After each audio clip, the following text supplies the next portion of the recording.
Well, welcome back everybody. My name's Andrew and you're watching the Kelley's Country Life. So today, more pole barn house episodes, and more specifically, electrical. We are going to continue to kind of daisy chain wires and knock room by room out. So in the last episode, we knocked the entire living room out, minus a couple outdoor plugs, which technically those aren't the living room, but everything is wired up in here all the way up into the lights. The light switch, we got wires pulled for a fan. Everything's good to go. Not low voltage wiring. I'm saving that till the absolute end. I'm trying to do things coordinated here. We've also got the pantry knocked out. I started the bedroom because it kind of tied in with the pantry a little, at least the holes that I drilled. So I went ahead and pulled wires while I was at it. But today, probably the largest room in the house to do because it's got so many circuits, 6 circuits alone in the kitchen. And a couple of those are already terminated and done. The rest need to be pulled. We got individual lights. We got 3-way wiring to do in here.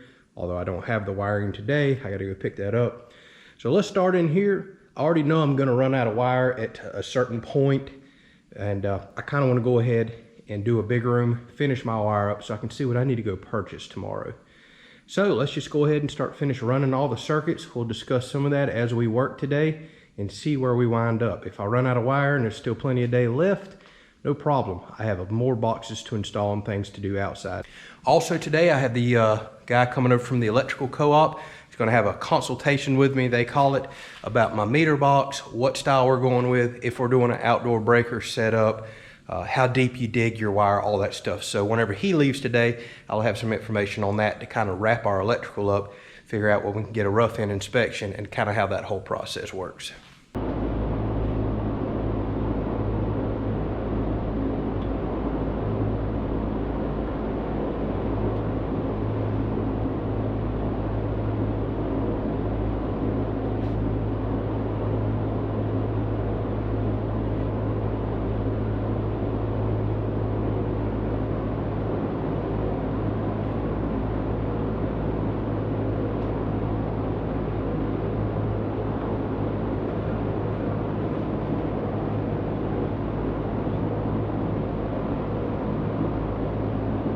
All right, so what I just did, keep in mind, I want 2 separate receptacle circuits in the kitchen. So I just went around and labeled 1, and I labeled 2. Then this is going to be 1 and 2. So every other outlet will actually be on a different circuit. That way, we've got a bar top right here. So if we wanted to have a get together and have a crock pot and an Instant Pot or 2 crock pots going, you can plug 1 in here, 1 in here, and be on 2 separate 20 amp circuits. You can run a lot of stuff like that. So I'm doing 40 amps of receptacles in here. So I went ahead and labeled them because it'll get confusing as I'm pulling wire. For example, that's circuit 1, which is also going to feed the outlet for my stove. We're doing gas stove, so all I need an outlet for is the clock on the stove and the igniter. But then I have to skip this box, so I need to keep running the wire on around to this one. And I'll have to skip that one, run the wire on around to that one, etc. And then turn around and start going back the other direction to fill in every other box. So I just wanted to make that clear. Also, it's a good time to talk about wiring. I've had people ask me about nailer plates. So code states that anytime you drill a hole through a stud like this, whether it be for plumbing, gas line, electrical, whatever it may be, that you have to maintain an 1.25 inch distance from the outside of the stud to the center of the wire running through. And it just so happens on a 3.5 inch stud, if you drill your hole perfectly, that's no problem. The wire always sits about 1.5 inches in. And drywallers are expected to run a screw that will only go but so far through the drywall and into the stud and not penetrate into there. Now, if for some reason you have to drill a hole like I did right here at a crazy angle, because there's a stud back there, and this winds up being closer than 1.25 inches, you have to put a nail guard on. It's a real thick piece of metal that you can't easily screw through or nail through. So if the drywallers were to slap drywall up and go to shoot a screw in right there that could penetrate this wire, they'll hit this metal plate and realize, hey, we've got a problem. I need to skip that area and put a screw up here, screw down there. But keep that in mind, 1.25 inch difference is what code says. I am not going around and putting a nailer on every one of these. I've been running a tape measure. They're all staying about 1.5 inches.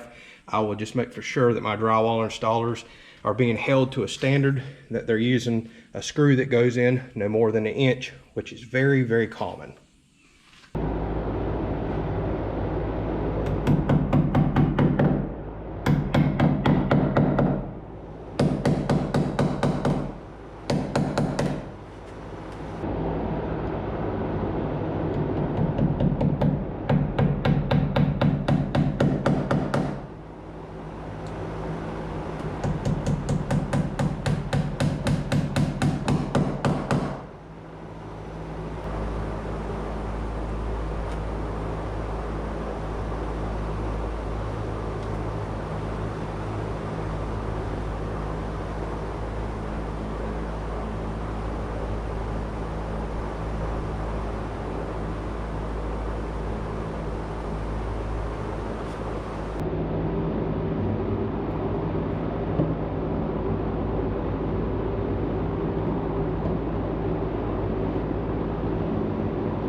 All right, so maybe y'all can help me out with the fire code a little more. Now, my inspector said, go by the plans. They approved the plans, and my plans only show a smoke detector just inside the bedroom door and just inside the closet. All right, so I read the code, and it basically said you need to have a smoke detector inside, like my plans show, and it also said outside of anywhere that you may sleep, like a bedroom. That's where it got really specific, was sleeping rooms. So that's why you just see me put an extra box out in the hall just outside of our bedroom door. So I'm gonna have 3 smoke detectors downstairs. I'm a bit nervous with the one outside the door though, that's getting close to the kitchen. That's about the last place you want one because there's always cooking and stuff going on there that could make them go off. But I think it's far enough down the hall, we should be okay. Then I got to thinking, you know what? The loft wasn't in the original set of plans. And fire code also said it's very good to put one up toward the peak of a roof since smoke rises. But it said it's not allowed within the top 4 inches of a peak of a roof.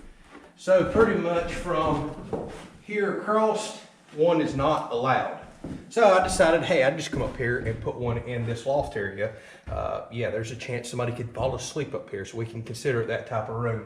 And being that this is toward the upper peak of the roof, I figured that'd be good as well. And I got to thinking, you know what? I really need to have one in the attic. I'll have AC equipment, wiring and other stuff in there, so if something were to catch on fire in the attic. So it's really easy for me to daisy chain across to the one that is now inside of the attic. I thought that would be a really good idea, and I think one of y'all mentioned that a while back too.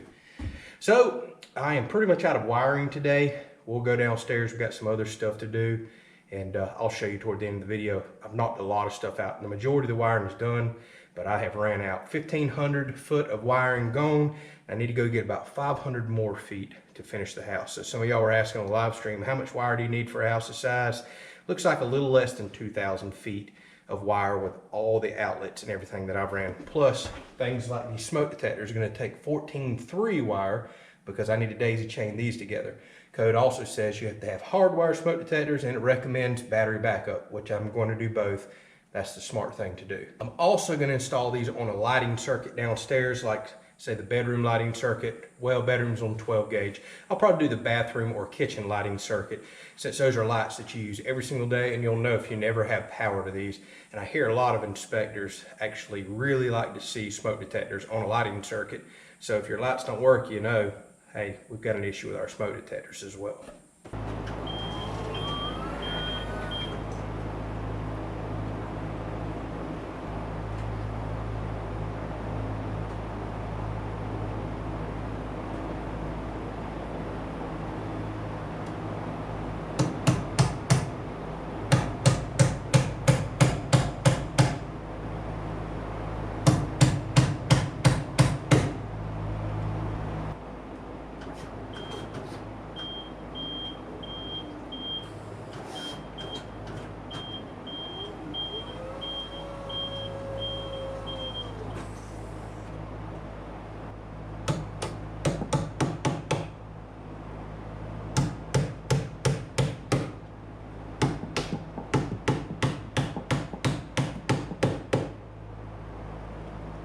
I tell y'all what, it has been a really long day. Very productive, I felt like. Pretty much got the majority of the house wired. Just ran out of wire, that's all there was. So I'm gonna take the rest of this afternoon to clean this nasty house up. It's driving me nuts. There's junk everywhere. I don't have many more holes to drill, so now is a good time to go ahead and sweep and blow this thing out. Let's look at what all we got done. So the kitchen is completely wired now, minus one piece of wire that I need to go from here to there, and one wire to that light right there. But all the outlets are wired up, the under cabinet lighting, all circuits are pulled and done in here. Pantry's done, living room's done, other than one wire to an outdoor outlet, even though that's technically not living room.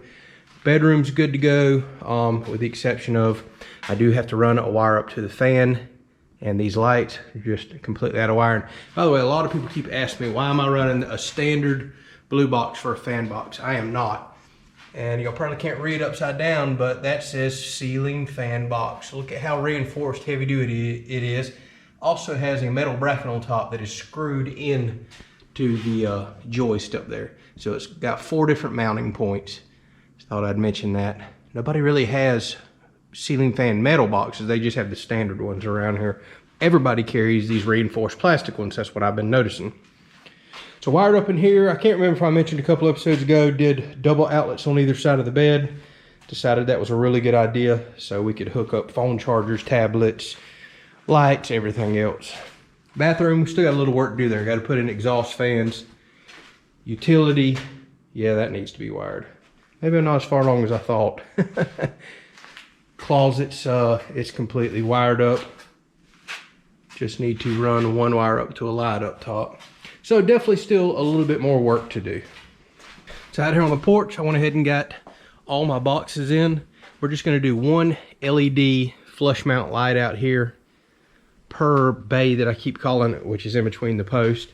And we're gonna do 8 lights out on the back porch over there with a dimmer switch. All of these will be on dimmer switches. All right, well, it's time for me to clean up. We'll catch you on the next episode. I did meet with the electric co-op today. A guy come out and measured, and honestly, wasn't really a whole lot of information, to be perfectly honest with you. So I'm gonna try to run over and buy the meter box tomorrow. Otherwise, I'll get it first of next week, and we'll get that installed so we can then mount our breaker panel, kind of get all that tidied. So we definitely have a couple more days minimum on electrical, probably 3 more days now that I think about it. And then we'll start jumping in to put some trim, hardy trim up inside and on the house. So thank y'all so much for watching. We'll catch you on the next video.